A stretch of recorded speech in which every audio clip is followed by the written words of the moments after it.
to now where we go, look at what evolved with Raymond. Look at what happened with amon-ra St. Brown. Then you go out and you get DJ Chark, right? Then you go out and you're bold and you move up and get Williams in the first round. Because you go, you know what? We're making a commitment to our passing attack. We talk about TJ Hawkinson. We bring TJ back. Then you got the running game. Now your line's getting healthy. You start to look at this unit. One, they're not going to be young, big-eyed rookie players or young players who haven't had a lot of snaps. So now they're like, we're about ready to go.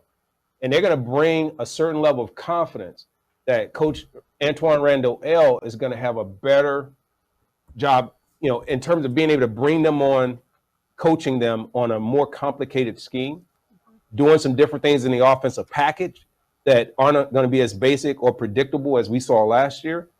I think that's what we're going to see out of this unit. I'm excited. Are they the best in the NFL? No. Are they the best in the NFC North? I think so. I mean, I really do. Some people may argue with Minnesota. I think Minnesota has some veterans, but I don't think they have the depth. But I see this as being a highly competitive team offensively if quarterback in position holds true. And let me preface this. Let me preface this so everyone understands. When I say if, how often are we seeing a great skill set around a team and all of a sudden the quarterback either gets injured or that quarterback does not play well? All of a sudden it starts to negate some of that talent and it starts to really just kind of flatten it out a little bit and make it a little bit more ordinary. That's the only thing I see. I say, let's see how Jared Goff responds. Let's see if he can step up like he was at the back end of the season. A lot of people like to say that we're critical of Jared and all those things. Go ahead. Oh no, I want to take this opportunity because David Pike, who has his own channel, who's been on Lions Nation Unite, talks a lot about Jared Goff and the statistics behind Jared Goff and how, you know, he ranks amongst other quarterbacks. And I love the conversation. And I've been meaning to have you respond via video because you responding via text isn't nearly as all right, and I want to have that conversation with you. I know you've seen some of those videos, so I would love to hear you talk about the statistical perspective. Right, and you guys jump in anytime. Here's the only thing, the argument that I had. We can have variables in terms of why a player succeeds, fails, not as productive. It could be injury, it could be coaches, it could be all these other variables, right? Mm-hmm. But one thing I do know, statistics do lie. Film doesn't. Statistics lie. Now, when you try and come at any situation with me and go, stats, I go hogwash. And the reason I say that is because what about the person who doesn't have stats? How do you rate a lineman in the offensive line and their ability to affect that play? How do you, the guy that's the clearing route, that if he runs the right route and he takes the right people out, guy comes open, quarterback makes the wrong reason, throws it down deep. Where did that show up on a stat? Shows up on film. So all I'm saying is no player is going to be perfect. I don't pick your favorite player ever. He's not going to be perfect. All I'm saying is we all have to get better. Players always have to get better. You have to, if you're the quarterback, the pressure, whether it is right or wrong, you're going to have more pressure on you because you are in that big pressure position. You're the commander out there. You have to show that you can make players better. When you have less players, you got to elevate them if you're the guy.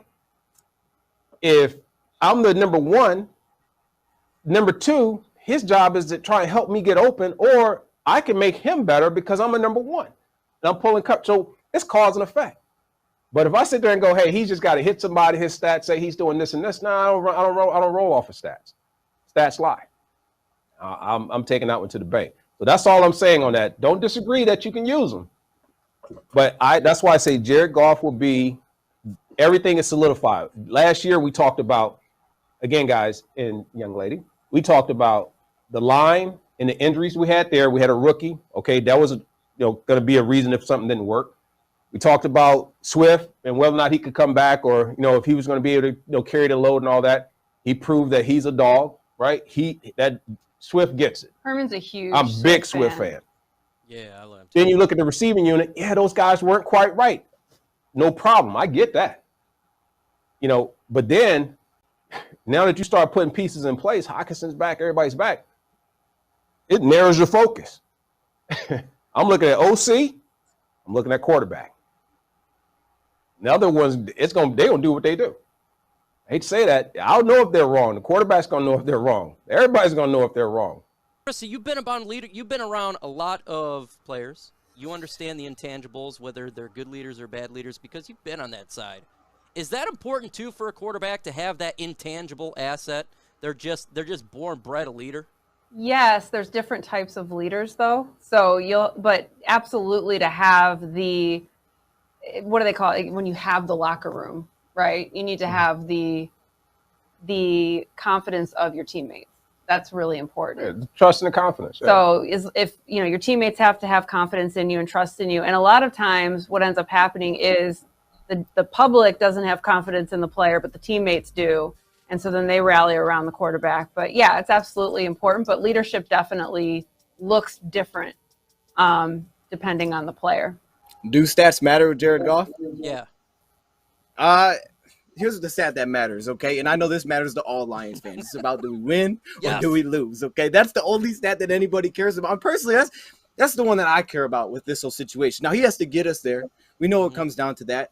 And I love where this conversation, because, we went from talking about receivers to candy, which the candy part was my favorite, by the way. And now here with Jared Goff. When we pull it back to the receivers, I think the depth is the thing that you have to stick out there, right? Because you're talking about Josh Reynolds. He comes in and he's the guy, right? He comes in and it's like, wow, you can just tell he trusts that he's going to be there. He's not even looking. The first game he's with him, Chicago, he's taking a shot. Doesn't even see him kind of break, throws a touchdown. Oh, that's something. And now we're coming in this year thinking this might be our third or fourth receiver on the depth chart, right? I mean, that's who this could be. And that's going to be a huge difference because we know Chark has dealt with injuries. We know Jameson coming off an injury.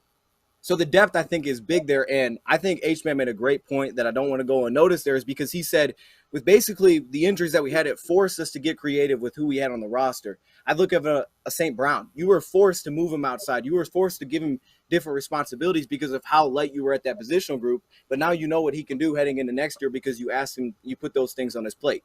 To the Jared Goff situation, look, Goff, what I like is that I feel like Ben Johnson, who's kind of a blank canvas, he's never been an offensive coordinator before, gets an opportunity to take what he learned from the second half of the season when he was there before that and apply that to how can we best put the pieces around Goff to make him successful. And that's what they did in the second half. And I think the stats reflect that. I think when you see the success that they had offensively, the stats can kind of demonstrate and reflect that. While stats can lie, I think the film also really did improve because they started to put him in the spots where he was very comfortable. He was moving the pocket much better. He was throwing passes before he's seen him. And I think you really have to start to pull it back to what you saw out of this guy. Why was he the one pick? Why did Brad Holmes say this is the guy I trade up for? It's because of his willingness to stay in the pocket, take a hit, and deliver if he knows where the ball needs to go. It's these certain things that I look at that Brad Holmes, there was a reason that he traded up to go get this guy. There's a reason he invested to go get him.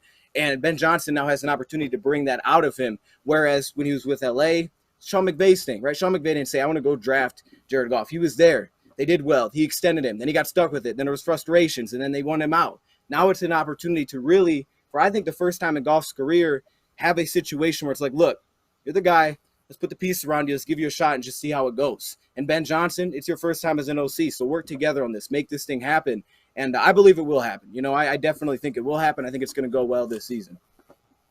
I was going to say, go ahead, because I want to throw something else in there. Well, I just want to ask, because Dose said about getting stuck with him, and I wanted to ask you how important personality fit is between coaches and players and how that can affect a player's career. Oh, that's big. The camaraderie and all those things you hear about in the locker room, that goes a long way. And then when you start talking about the channel of communication, and that was the kudos I gave this coaching unit and the administrative people who were managing that whole scenario last year, because it was a mess when you look at how the team was performing and playing, but they didn't have the dissension. They didn't have the breakup and the nastiness that takes place with blaming that you see with teams that aren't performing and are having the records in the season that the Lions were having. That's where I said, you know what, man, they have conquered one of the biggest non-paper, non-statistical items that make or break football teams and make or break professional sports. You look at when teams and coaches and all this stuff start going on. Look at what's happening in the NBA with some of these players that got to leave, and the star player here, or this one guy there. I mean, that stuff has a ripple effect. So yeah, it's an important piece. You know, I was going to mention, Dose, you were mentioning about the receivers, and you looked at, you started talking about how on film how Jared Goff became more comfortable. He started having different types of protection. They rolled him in certain ways and put him in different positions to make plays and to win. I want to challenge everyone. I want to ask, like, I used to know what a number one receiver was, because I would even be able to question you right now and say, do the Lions have a number one wide receiver? Mm-hmm. Most people say your initial thing is yes. But then if you peel it back, you go, well, wait a minute. Do they truly have a number one? And if they do, who is it? Mm-hmm. What's the expectation? What's the role? Typically, when you have a number one, you can almost put, you start coming in going, well, that guy's going to put up 1,000, 1,200 yards, 1,400 yards, 10 touchdowns, and they're going to, do all these other things. You don't really have that still.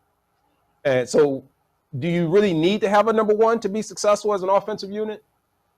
I was going to say that too, is that there's so many different ways to build an offense, right? Mm-hmm. You don't need to have that star. Yeah, and I don't think they're as rigid. I don't think they're so rigid here to where they have to have a truly defined number one. Mm-hmm. Yeah. So, I mean, that's just me, because I don't see that number one right now. Do you guys see a number one? Do you see a number one? My thoughts are this. I think it's a good question, because I think of a number one, I'm thinking of a guy that doesn't come off the field, a guy that's always out there, a guy that's going to win no matter where I put him on the field. I think a lot of times I always think like a throwback of number one, bigger receiver outside, he's fast, that kind of thing. But then I also, to what Chrissie just said, different offenses are built differently.